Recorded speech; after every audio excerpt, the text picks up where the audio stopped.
Hey everybody, this is James, the Storage Scavenger, Holiday Edition. So, I'm not actually out working today. It's Christmas Eve. We're going to be doing some stuff. I got to go pick up Jesse. He's been at Grandma and Grandpa's for a few days. And we're going to go pick him up. And then we got to get ready for all of our Christmas Eve parties and stuff tonight. So, we're not going to be doing our Tuesday night live tonight due to Christmas Eve and conflicts with scheduling and everything. So I thought I'd come in, just talk to y'all for a few minutes as I'm driving and share some ideas, share some thoughts.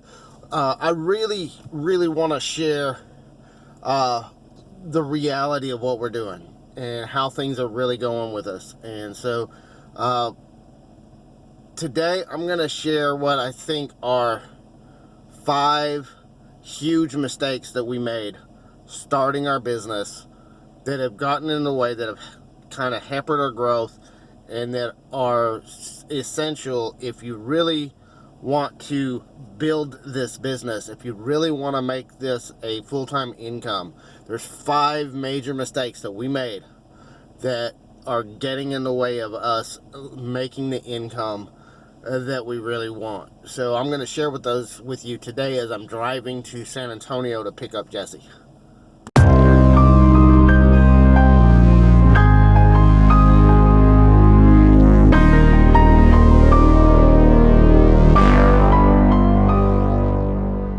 Number 1, the very first big mistake I see a lot of people making, if you want to really be successful in your business, start it as a side hustle. Do not go full-time too early. That was one of the big mistakes that we made.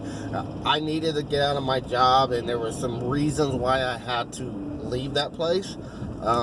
There were some good people there, but there was a lot of things going on there that made it essential that I got out of there much sooner than we originally planned. But I did, on the business side, I left my job too early. I went too full-time too early in the structure of my business. And a lot of these tips I'm going to share are the reasons why I left my job too early. But if you want to be successful at this, then do not leave your job. Start it full-time. Get yourself to a certain point before you leave your job. Mistake number 2, you've got to learn how to sell stuff. If you don't know how to sell the stuff that you're finding, don't throw full-time in this business. You've got to learn how to sell everything that you can. And I'm learning every day, and I'm growing, I'm getting better, I'm making more sales. You know, and I've done pretty well, but I got so much stuff that I don't have this stuff in line to sell. You know, I had to have a sales tax certificate. I didn't even have it whenever I left my job. I finally got one now, which means I can get into some of the better flea markets and I can get into some better places. But I didn't have all that stuff in place to be able to sell stuff. Selling is the hard part in this business. And so as we're growing now, as we're going to get out, we're going to branch out more, we're going to get into better places. Hopefully we'll be able to get some better sales as well. And then you also have to learn, part of the selling side is learning how to set up your displays. You know, you can't just throw a bunch of stuff out on the table and expect it to all sell. You've got to think about merchandising. You've got to think about how you're selling and how you're displaying the stuff that you're selling, whether you're at the flea market or if you're on your eBay or anywhere that you're selling stuff. You've got to look at the display, the visual impact, and what people think, what's going to draw people in, all those kind of things that they do. You know, if you're running a store, you do this stuff. This is part of running a business and running a store. But you've got to learn that side of the business before you start doing this full time. That's one of the things that I made a mistake in. I didn't learn all that stuff before. I'm learning it now. I'm learning it as I go. And I'm getting better, but I still have a long way to go to be where I need to be. Alright, mistake number 3. This is a huge one. It's one that I knew beforehand. It's one that I had already been thinking about, and I didn't listen to my gut. Number 3 is you cannot do this all by yourself. You gotta make sure that you're in a position where you have at least 1 or 2 people. Right now, I'm in a position where I have so much stuff to sort, list, sell, process. I could honestly employ 5 people full time right now and not run out of work. The problem is I don't have the income in place to pay them. So you've got to make sure that you're not just making enough money to pay yourself, but that you can start hiring some people. If you look, all the big YouTubers out there, all the people that I see that are doing this full time, they're not doing it on their own. They've got a team of people helping them process units, helping them pull this stuff out, go through all this stuff. And there's just so much stuff. I mean, it took me a week to go through one unit. And that was just the basic unloading the unit and unboxing. I haven't sorted everything out of those units yet. I've got 5 units that I bought a month ago. I still haven't gotten sorted because I've been so busy cleaning out units that I haven't sorted it, listed it, gotten it sold.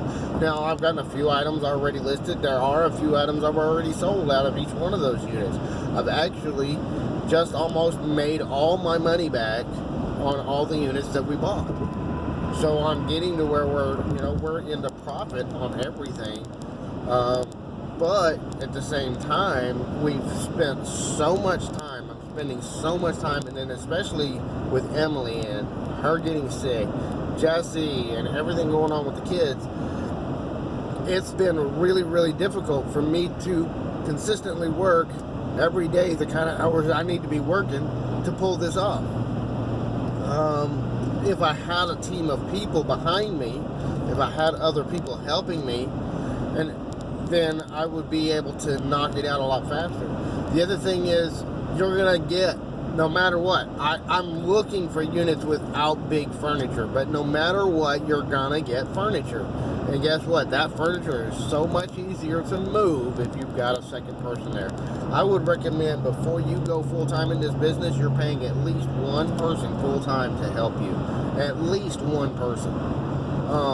And then you've got other things to get in place before you do that. So make sure that you've got plenty of help. Okay, let's go ahead and recap. So make sure that 1, that you understand how to sell stuff. 2, that you know where to get, how to get it out there. And 3, you've got help to get you getting the work done. We got a couple more tips that we're going to go through here in just a minute. But I wanted to make sure that you understand this business is tough. It takes a lot of work. It's not something you're going to do on your own. So you've got to get help. I'm wishing I had some help right now. But as we go forward and we move through this business, we're going to start getting things to where I have some employees helping me sort, list, and sell all this stuff. So that's my next goal. That's one of the steps that I'm trying to work on getting up to right now. Alright. So back again now, number 4, the 4th big mistake that we made that you need to avoid in your business if you want to go at this full time. Before you leave your job, you should have at least a minimum of 6 months worth of your bills in the bank ready to go. That way you can help cash flow your way through the first few months. And I recommend having 2 funds. One is your personal fund in your personal bank account. This is your personal bank account, which we're going to talk about that in the next tip. Just a little teaser there. But in your personal bank account, you want to keep 6 months worth of your expenses. And then in your business account, you want at least 6 months of your business expenses. That includes your payroll, that includes your fees, that's money to set aside to buy units, everything that you're going to need to run your business for about 6 months, you should have in a separate account.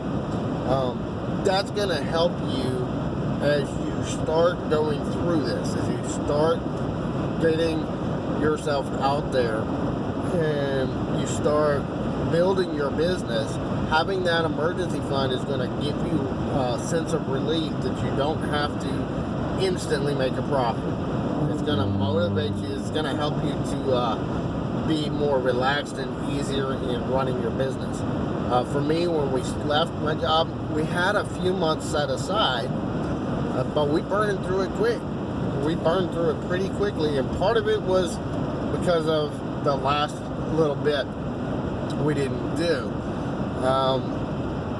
But we bought too many units that we couldn't process. I didn't have the help needed to process it quickly enough. We didn't get it sold quickly enough. So we wound up living off of savings for about a month and a half that we didn't count on. And so we're going to have to, hustle and grind, replace that money. And we are in a hustle and grind mode right now. We're in hustling and grinding daily right now. I'm not taking any days off. We got to make money. We got to make money. And it's not that I'm obsessive about money. I'm obsessive about keeping a roof over my family's head. And that's where we're at right now. We got to make sure we keep a roof over our head and that we pay the business expenses.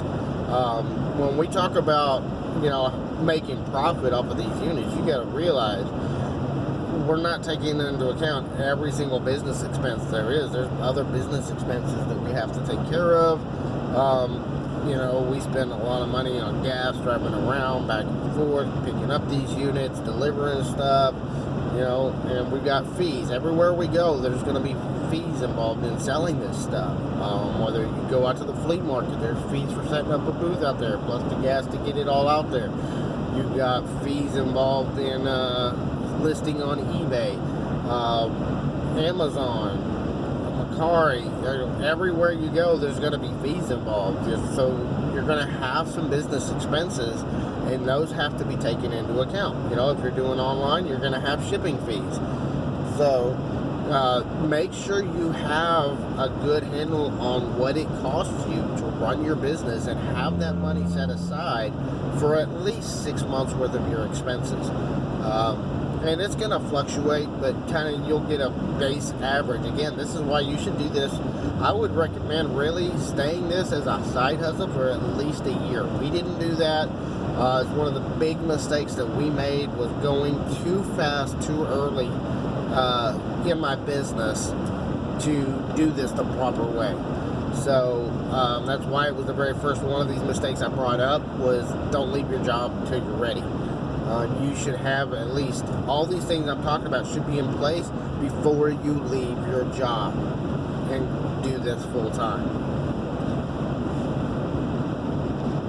All right, number 5, one of the big mistakes that we didn't do, and I knew we should do it. Jessica and I talked about doing it. We didn't do it, and now our stuff is kind of a mess.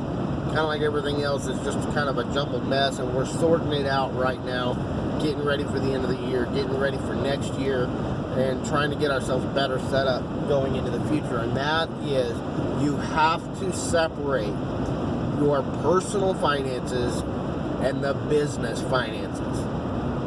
You have to designate a separate account for your income and outgo for all business expenses, and you need to separate what you're spending on personal stuff from what you're spending on the business. You need to have separate accounts for everything.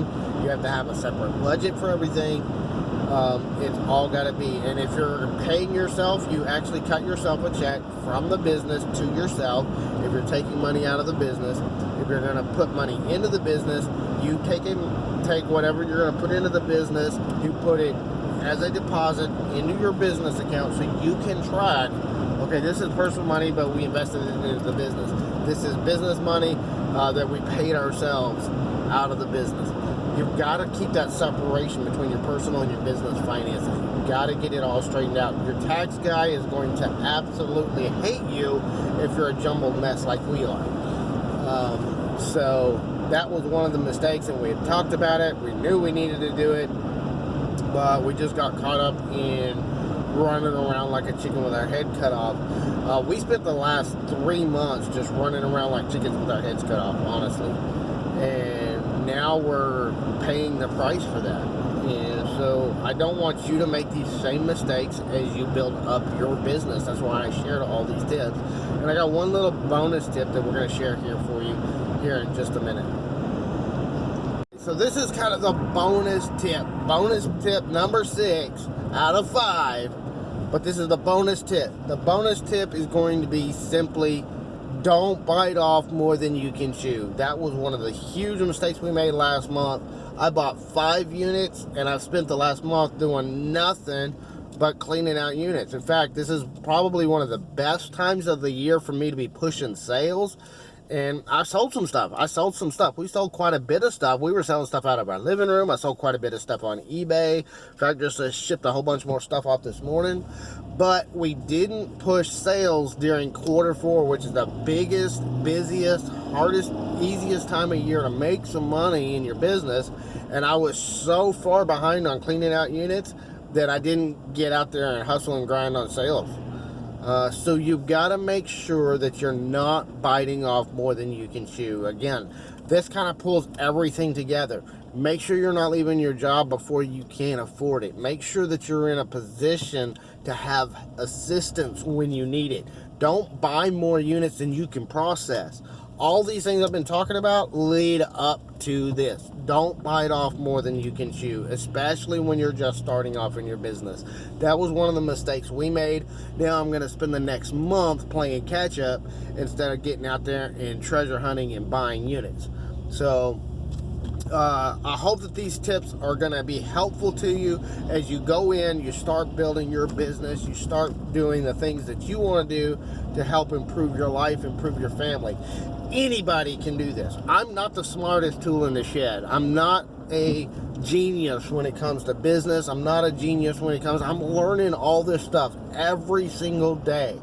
But if you want to start a business, and if you love the treasure hunt, you love getting out there hustling, you love getting out there and finding this stuff, you love reselling stuff, this is a great opportunity. There's never been a better time to start a business than there is right now. So you need to get out there and get started. Start building your business. Start getting out there and doing what you can to build yourself, Now, there's things that you need to be aware of. These things that I've been talking about today, you've got to be aware of all of these things or you will struggle.